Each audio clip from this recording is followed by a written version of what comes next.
Fala, Sara Lagoas, estamos aqui no Vinho Novo Podcast, a primeira edição do nosso podcast, como Sara Nossa Terra, Alagoas, né? E estamos aqui durante o DDD, ao vivo, e estamos aqui para poder fazer esse momento muito especial. Aqui traremos alguns convidados, alguns bispos, alguns ministrantes de hoje, e vai ser uma bênção. E estamos aqui, nós temos a honra de receber alguém que tem marcado gerações, nosso bispo da Sara Nossa Terra de Florianópolis. Ele que é formado em psicologia, ele é empresário no ramo de pesca, tem 2 filhos e ele também está completando 23 anos de casado hoje, olha que bênção. Estamos aqui com ninguém mais, ninguém menos que o bispo José Silveira. Seja muito bem-vindo, bispo. É uma honra ter você aqui. A honra é minha. Uma alegria estar nessa terra tão bonita, uma alegria estar com meu amigo Bispo Frank, minha amiga Bispo Betânia, pessoas do meu coração, e tem sido um privilégio poder participar desse DDD. Amém, que bênção. Bispo, o tema do nosso DDD é Vinho Novo, e a gente estava conversando um pouquinho antes, né? Esse tema é bastante...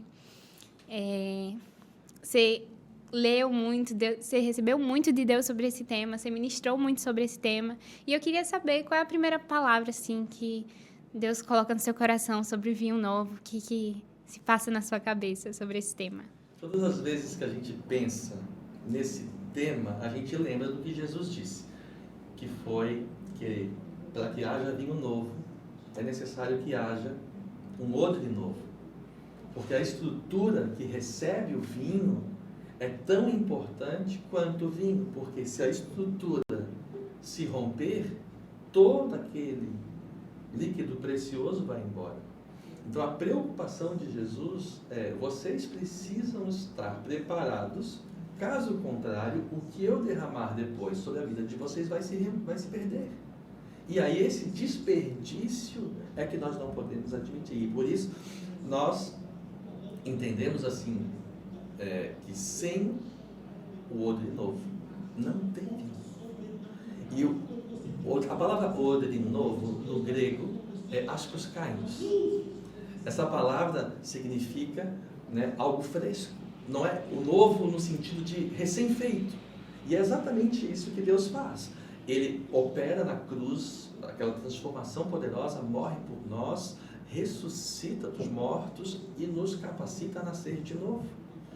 Quando Jesus provoca Nicodemos sobre este assunto, que é necessário nascer de novo, Jesus estava dizendo para Nicodemos: se tu não tiver uma nova estrutura, tu não verás o reino. Nicodemos fica sem entender: como é que eu vou voltar do ventre da minha mãe? Isso não faz sentido. Jesus insiste e diz: Nicodemos, se tu não nascer de novo, tu não somente não vais ver, mas não vais nem entrar no reino. E aí o velhinho pira, né? Meu Deus, e agora? Como assim? E Jesus estava batendo na tecla: não há como você receber do vinho novo, porque vinho novo é símbolo do Espírito Santo. Ele está falando disso. Vai vir uma unção do Espírito Santo sobre a terra, profetizada nos dias lá de Joel, né? Como Pedro depois declara na sua palavra, logo depois do Pentecostes, que seria derramado o Espírito sobre toda a carne. Os jovens, né, teriam sonhos, os velhos terão visões, aquela profecia maravilhosa. Essa profecia, que é do Espírito Santo, Jesus está dizendo: sem a estrutura nova, não há como vocês sustentar o que vai ser derramado, porque essa estrutura nova fala de um modelo de fé, fala de um modelo novo de convicções, porque todo o Antigo Testamento era pautado em sacrifícios, em obediência à lei e restauração via sacrifícios, mas o sacrifício foi feito, o verdadeiro sacrifício, o justo pelos injustos, o Cordeiro de Deus que tira o pecado do mundo tinha ido para a cruz. Então definitivamente aquilo que era uma sombra no Antigo Testamento se tornou uma realidade. O Messias na terra, o Emanuel, Deus presente na terra, morrendo por nós, para que nossa estrutura fosse modificada. Com Cristo na terra, de verdade, estávamos tendo uma modificação de estrutura. Esse é o modelo novo. E é isso que Jesus disse: se vocês não receberem do que eu tenho para fazer na cruz, vocês não têm como viver o que vai vir depois, que é o vinho novo. Entende? Então, quando tu pergunta perguntou, o que tu pensas primeiro? Eu penso no Rodrigo. Nós precisamos disso. Por isso que se nós não tivermos as nossas vidas nas mãos de Jesus, nós não tivermos nascidos de novo, a gente nem tem como gerar expectativa de um futuro diferente. Porque essa estrutura não vai suportar o que Deus quer derramar. E o que Deus quer derramar é extremamente poderoso. Amém. É a obra do Espírito. E a obra do Espírito só é feita em novas criaturas. Amém. Que bênção.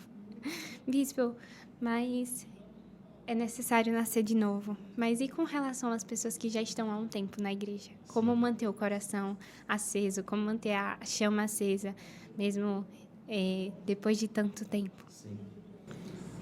Olha, é muito importante a tua pergunta, porque é muito comum as pessoas, na jornada, no caminho, elas se esfriarem na fé.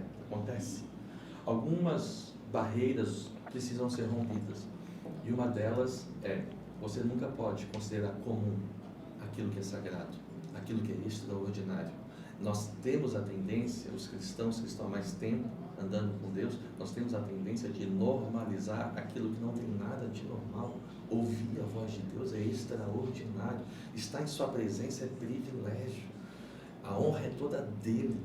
O tempo inteiro nós desfrutamos de estar ouvindo sua palavra ou aprendendo os seus caminhos. Isso é um tesouro tão rico, mas que tende alguns a normalizarem e acharem normal, comum. E quando tu tornas algo comum, aquilo que é extraordinário, tu corre o risco de desprezar, desvalorizar e até passar a ter interesses em coisas que não tem nada de interessante.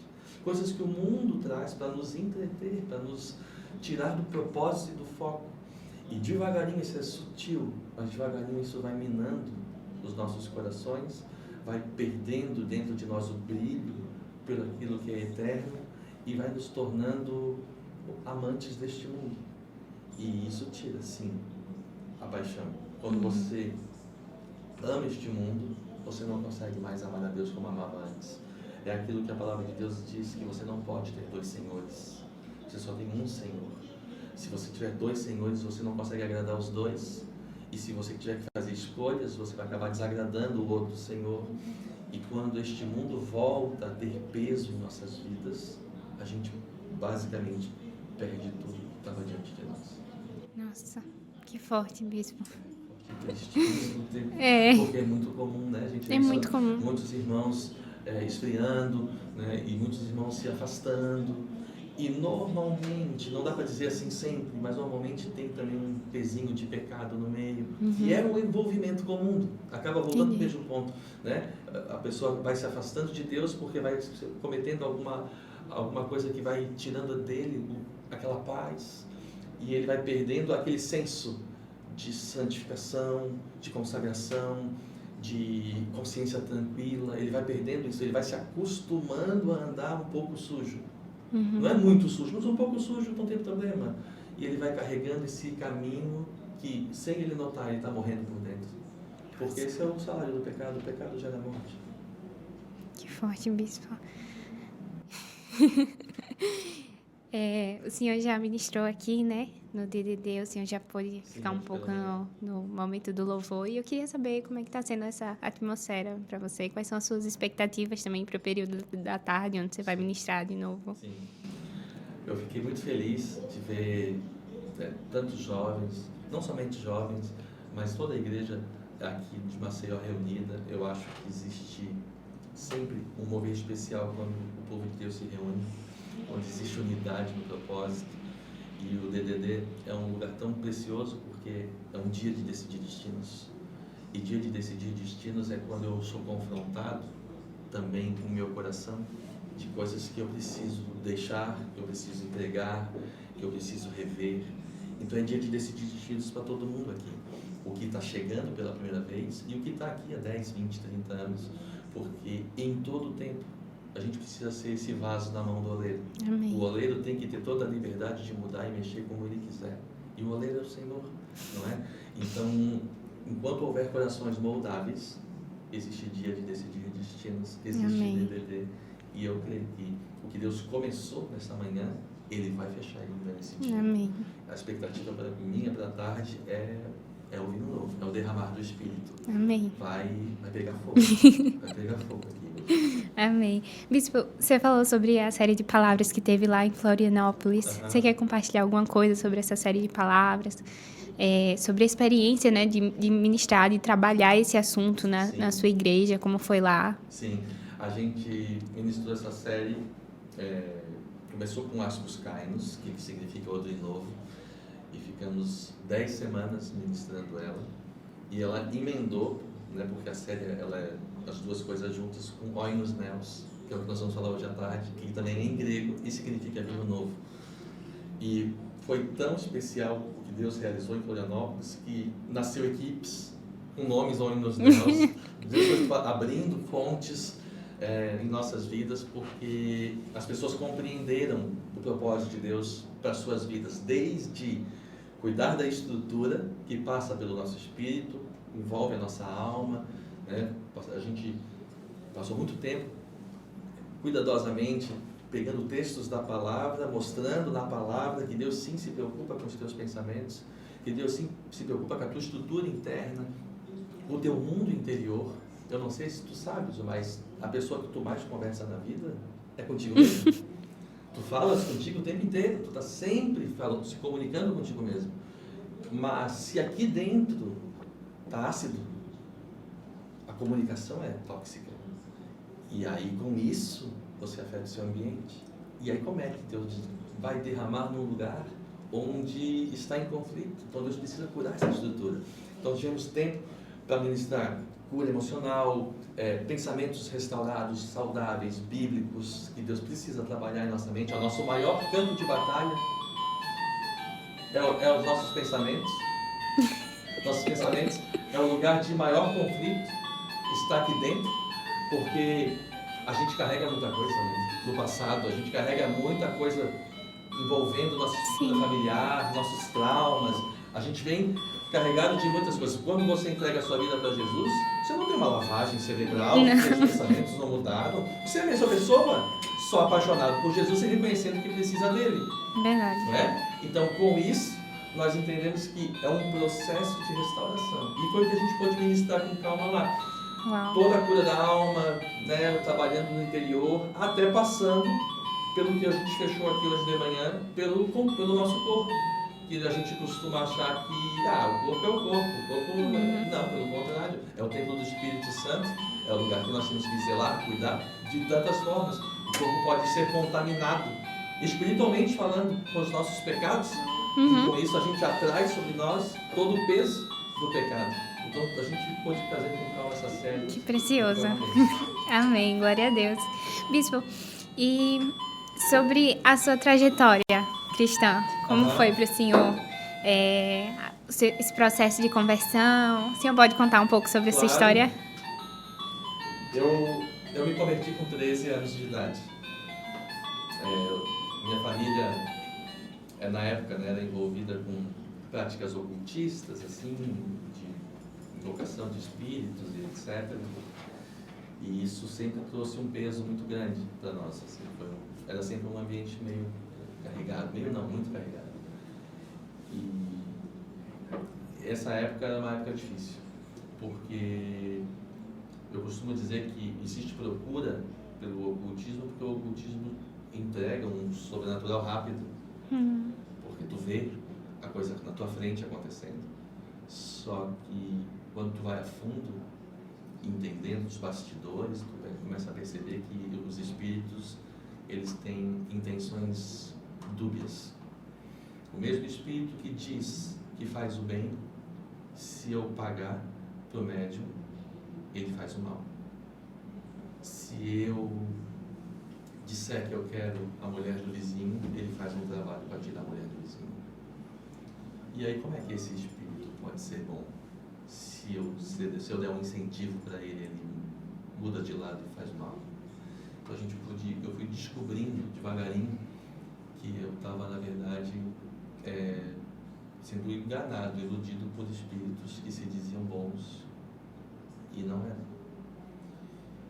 E quando eu ouvi de Jesus, foi um oásis no deserto, foi como receber uma água fresca quando eu fazia dias que eu não bebia nada, sabe? Era tudo que eu precisava ouvir, tudo que eu precisava entender, tudo que eu precisava buscar, e ninguém tinha me contado.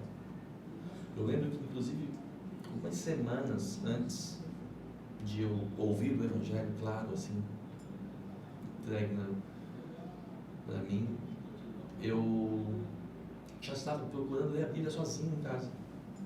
Aquelas Bíblias católicas gigantes, assim, aquelas bem grandonas. Eu estava lendo, tentando entender. E quando apresentaram Jesus para mim, eu disse, meu Deus, é isso.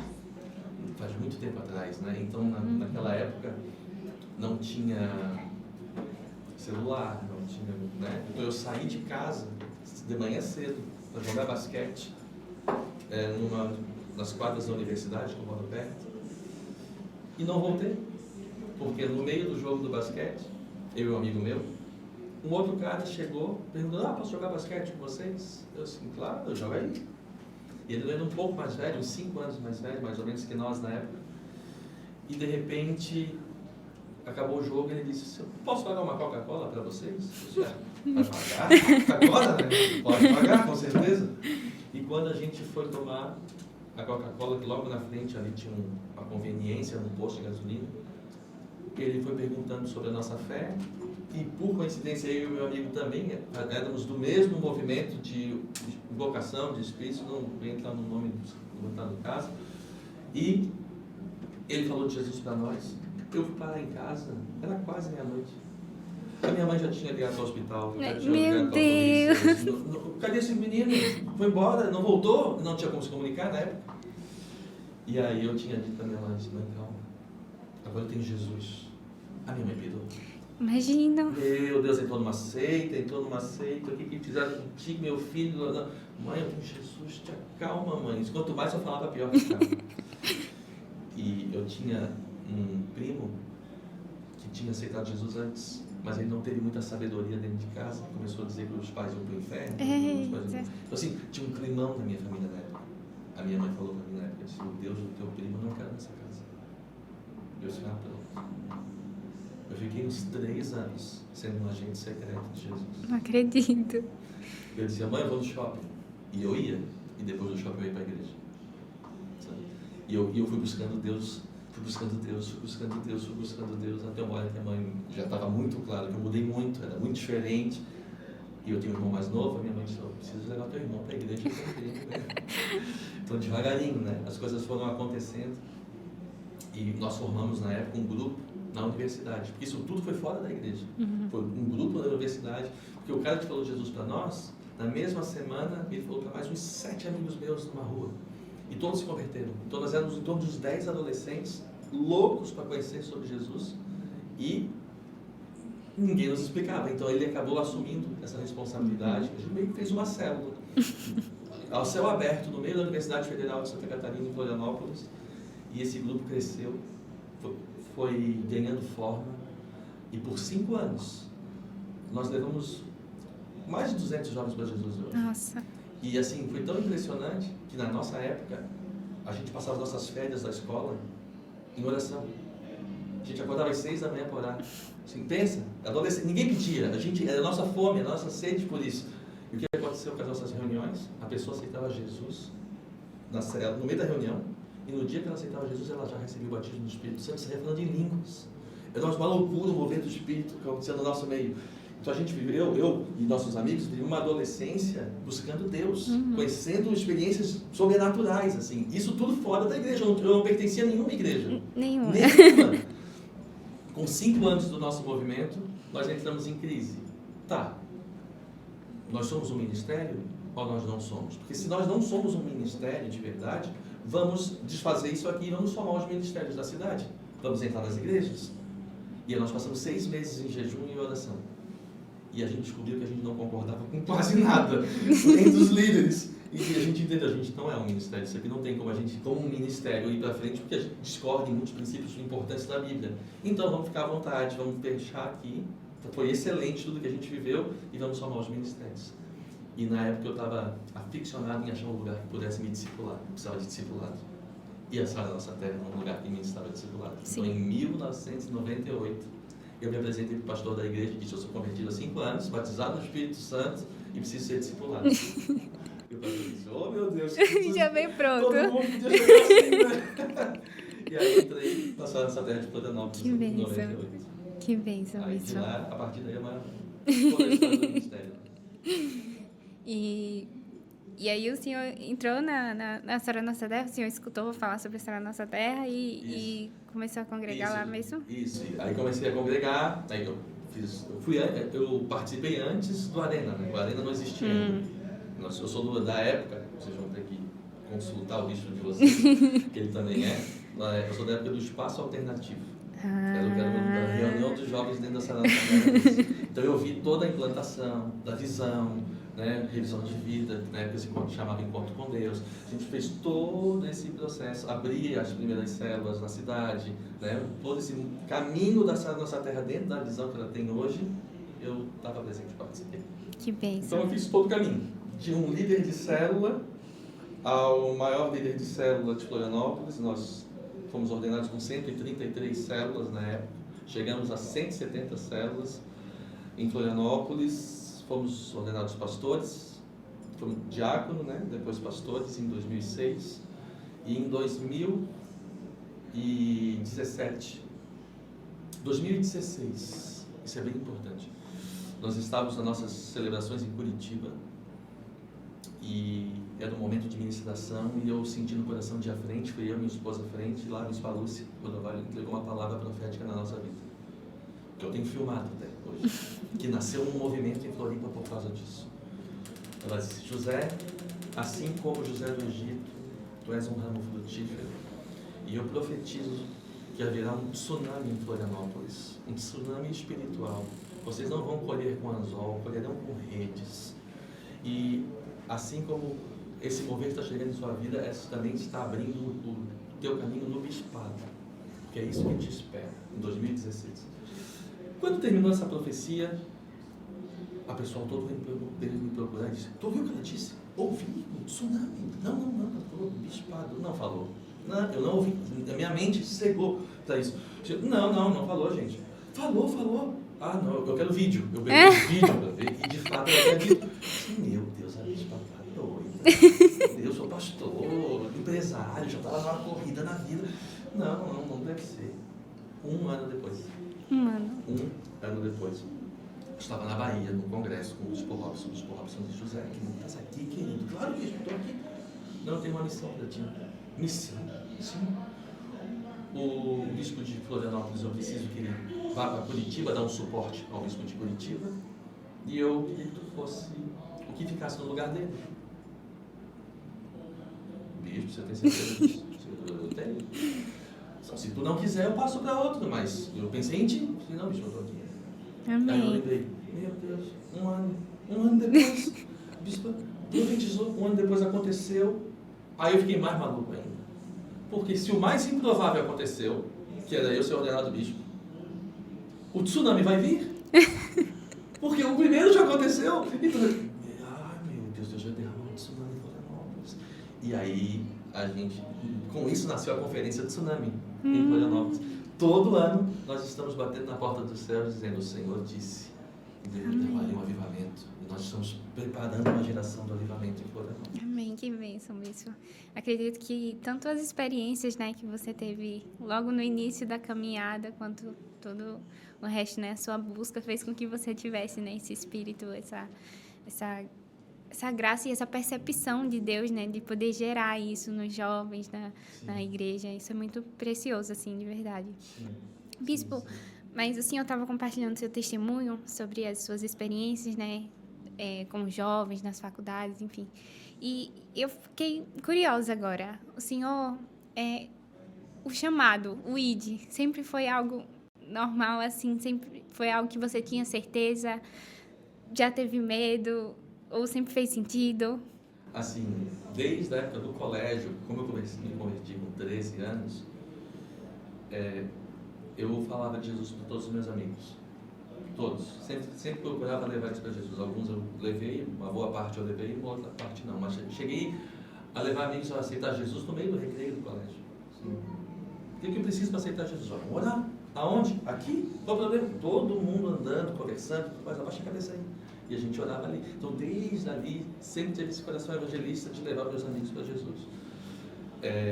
Mas nunca com uma consciência. Esse é um chamado, nada disso. Era uma coisa que para mim era natural. O que eu quero te passar, né?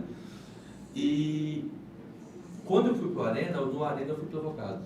Fui confrontado. Meu pastor, na época, questionava a respeito de sonhos, de chamado.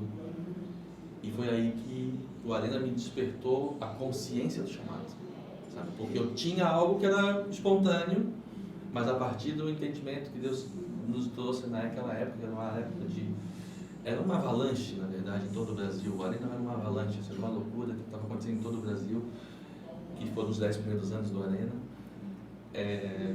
Ali eu tive consciência do chamado. E para nós, tanto para mim quanto para minha esposa, que também é uma história muito legal, porque ela era de Curitiba, nós namoramos 4 anos e meio à distância. Nossa! Entende? Então, assim, numa época que não tinha celular, era por carta. Ai, meu Deus! Entende? Então, assim, tanto para mim quanto para ela foi muito precioso o Arena. O Arena para nós foi um lugar de formação, de treinamento, de confronto, de preparação, de lidar com dificuldades, problemas, né? Que o jovem faz não dá problema, o jovem é tão tranquilo. Então, assim, para nós foi muito importante. E aí, sim, a partir dali, depois do Arena, que a gente foi ordenado, 1 ano depois eu já saí abrindo igrejas. Nossa! Aí, abri uma igreja, 2 anos depois, multipliquei essa igreja, abri outra, fiquei à frente das 2 ao mesmo tempo. Eu e minha esposa, a gente pregava um domingo numa e outra, a gente invertia, né? Então, cada domingo a gente estava em uma, e fomos formando gente, formando pastores, e a gente foi abrindo igrejas, fomos abrindo igrejas. E, ao mesmo tempo, a gente nunca foi integral da igreja, a gente sempre trabalhou fora, né? Minha esposa é arquiteta, eu sou empresário, como eu te falei, da pesca, há muitos anos. Sou de família de pesca, né? Então meu avô já tinha empresa de pesca, meu pai já teve empresa de pesca, eu tenho empresa de pesca, cada um a sua, mas dentro do mesmo ramo, né? Que é uma coisa também muito tradicional de Florianópolis, Santa Catarina, né? Santa Catarina é um polo pesqueiro muito forte. Então, tudo ainda trabalhando fora e ainda assim fazendo a missão apaixonadamente. Porque, Amém. no final das contas, quando tu entende o que Jesus fez por nós, o que a gente traz de volta e devolve para Ele não é nada, nem se compara com o que Ele fez por nós. A gente sempre se sente devedor. Eu acho que talvez seja esse um dos segredos que todo cristão nunca poderia perder, um coração devedor. Nós estamos sempre em dívida com o nosso Mestre, porque a gente nunca vai conseguir fazer a altura daquilo que Ele fez por nós. Amém. Verdade. Bispo, infelizmente, já estamos encerrando. O senhor tem muita coisa preciosa para compartilhar. Mas eu queria que o senhor pudesse deixar alguma mensagem para quem está assistindo. Que vier do seu coração, que Deus tem falado contigo. Se o senhor puder compartilhar. Queridos, você que está assistindo e ficou até aqui ouvindo esse nosso bate-papo, eu quero te falar uma coisa muito importante. Você não está ouvindo essa mensagem à toa. Deus te trouxe para essa mensagem porque Ele quer despertar em teu coração tudo o que Ele tem reservado desde a criação do mundo até hoje para a sua vida. Deus te ama, deu um propósito muito especial para ti, para tua casa, para tua família. Só que isso só é possível se o seu coração for dele. Então comece entregando o seu coração, comece renovando sua aliança de amor e fidelidade ao Senhor, e a partir daí, sem pressa, caminhe passo a passo rumo ao propósito de Deus para ti.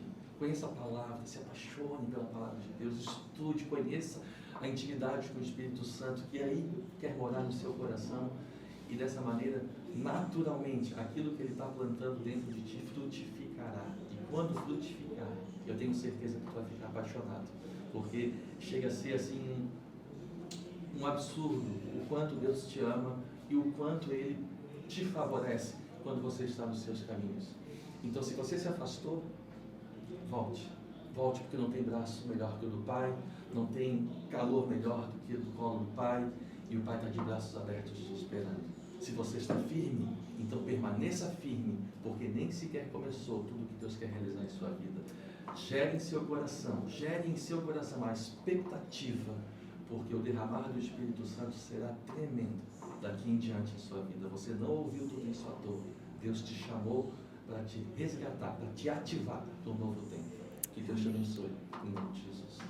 Amém. Bispo, muito obrigada. Amém, querida. De verdade, acho que não só quem está assistindo, mas eu também fui abençoada através desse podcast. Obrigada pela honra. Obrigado por E encontrar. para vocês que ficaram até aqui, obrigada pela audiência e fiquem atentos, porque esse é só o primeiro episódio de muitos que estão por vir. Até a próxima.